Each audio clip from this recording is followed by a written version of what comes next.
ఇంకో 10 రోజులు 15 రోజులు అయితే ఎలక్షన్ కోడ్ వస్తుంది పార్లమెంట్ ఎన్నికలు మరి ఎట్లా అమలవుతుంది 10-15 రోజుల్లో ఎలక్షన్ కోడ్ వస్తే మరి 100 రోజులు మీ మార్చి 17వ తేదీకి ముగుస్తాయి ఇవాళకి 61 రోజులైంది మీ ప్రభుత్వం వచ్చి ఇంకా మిగిలినవి 39 రోజులు ఇంకో 10 రోజులు పోతే ఎలక్షన్ కోడ్ వస్తుంది మరి ఆ తర్వాత ఎన్నికల హామీలు ఎలా అమలు జరగాలంటే నిజంగా మీరు ప్రజలకు ఇచ్చిన మాట చిత్తశుద్ధి ఉంటే ఇలా గవర్నర్ గారి ప్రసంగంలో అవన్నీ ఉండాలి కదా మేము 2 లక్షల రుణమాఫీ గురించి ఇలా ఏ డేట్ నుంచి అమలు చేస్తారో చెప్పలేదు మహిళల 2500 బోనస్ గురించి మహిళలకు ఇచ్చే 2500 చెప్పలేదు వడ్లకు బోనస్ గురించి చెప్పలేదు 4000 ఆసరా పెన్షన్ గురించి చెప్పలేదు అంటే అవన్నీ మీరు ఎగబెట్టదలుచుకున్నారా దాని గురించి ఎందుకు ప్రస్తావన లేదు ఇవాళకి ఆల్రెడీ 61 రోజులు అయినాయి గవర్నర్ గారి ప్రసంగం అంటే ఒక సంవత్సర కాలానికి విజన్ డాక్యుమెంట్ వచ్చే ఏడాదిలోగా మీరు ఏం చేస్తారనేది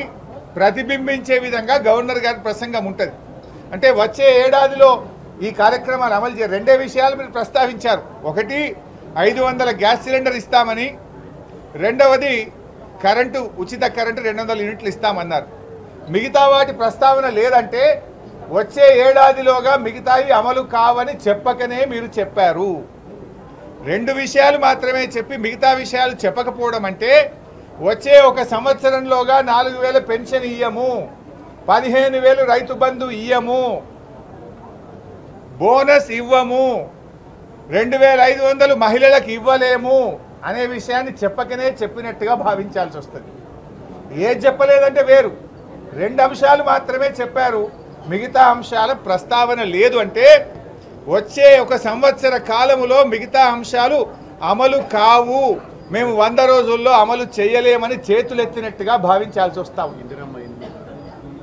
ఎందుకంటే మీరు 2 అంశాలు చెప్పారు మరి మిగతా ఎందుకు చెప్పలేదు అంటే మీరు చెయ్యరని మీరు నిర్ణయించుకున్నారా దీని మీద స్పష్టత ఇవ్వాల్సినటువంటి అవసరం ఉంది అదేవిధంగా రైతుల గురించి మాట్లాడారు ఇవాళ కాంగ్రెస్ పార్టీ రైతులకు ఏదో మేము మేలు చేస్తామని మాట్లాడారు మీరు మేలు కాదు కదా మీరు వచ్చిన ఈ 2 నెలల కాలంలో రైతులకు తీవ్రమైనటువంటి అన్యాయం చేశారు రైతులకు ఇచ్చిన ప్రతి మాట కాంగ్రెస్ పార్టీ తప్పింది మీరు 4 విషయాలు చెప్పారు రైతులకు 4 విషయాలకు 4 కూడా ఈరోజు అమలు చేయకుండా ఈ రాష్ట్ర రైతాంగానికి తీవ్రమైనటువంటి అన్యాయం చేసింది కాంగ్రెస్ ప్రభుత్వం మొదటిది మేము రాగానే ఎకరానికి 15000 రూపాయల రైతు బంధు ఇస్తామన్నారు 15000 ఇవ్వలేదు ఇచ్చే 10,000 కూడా ఇవ్వకుండా రైతులకు అన్యాయం చేశారు రెండవది డిసెంబర్ 9వ తేదీ 2 లక్షల రుణమాఫీ చేస్తామని బ్యాంకులకు వెళ్ళండి డబ్బులు తెచ్చుకోండి చెప్పారు రైతులకు రుణమాఫీ విషయంలో ఇవాళ మీరు డిసెంబర్ 9 పోయింది జనవరి 9 పోయింది ఫిబ్రవరి 9 వచ్చిన రుణమాఫీ మీద ఇప్పటిదాకా మీరు రైతులకు నిర్ణయం తీసుకోకుండా మోసం చేశారు మూడవది మీరు వడ్లు అమ్ముకోవద్దు వడ్లు ఆపెట్టుకోండి మేము వస్తా ఉన్నాం డిసెంబర్లో 500 బోనస్ ఇస్తామని చెప్పారు ఇవాళ మీరు బోనస్ ఇవ్వలేదు వడ్లకు అన్ని పంటలకు కూడా బోనస్ ఇవ్వకుండా రైతులకు ద్రోహం చేశారు నాలుగవది రైతాంగానికి 24 గంటల నాణ్యమైన కరెంట్ ఇస్తామన్నారు ఇవాళ ఈ రాష్ట్రంలో ఎక్కడ పోయినా రైతులకు 15-16 గంటలకు మించి కరెంటు రావడం లేదు మోటార్లు కాల్తా ఉన్నాయి ట్రాన్స్ఫార్మర్లు కాల్తా ఉన్నాయి రైతులు ఆందోళనలో ఉన్నటువంటి పరిస్థితి అంటే రైతులకు మీరు 4 హామీలు ఇస్తే 4కి 4 కూడా అమలు చేయకుండా మీరు రైతాంగానికి తీవ్రమైనటువంటి అన్యాయం చేసింది ఇవాళ కాంగ్రెస్ పార్టీ నేను అనుకున్న వానకాలం ఇవ్వలేదు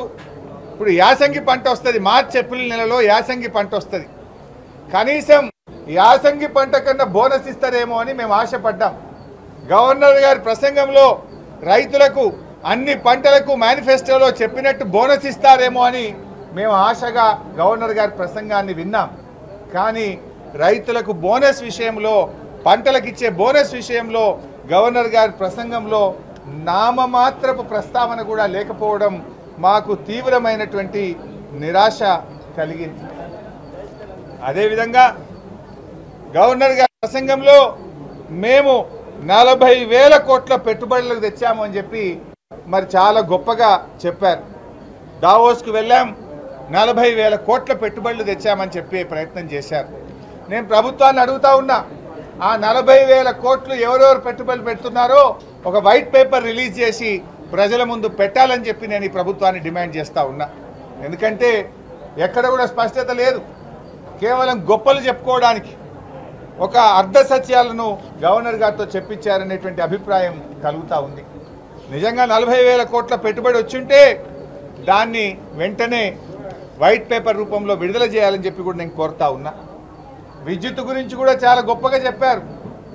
మరి ఇవాళ యాదాద్రి థర్మల్ పవర్ ప్లాంట్ 4,000 మెగావాట్ల థర్మల్ పవర్ ప్లాంటు గత ప్రభుత్వం దాదాపు 90% పనులు పూర్తి చేసింది.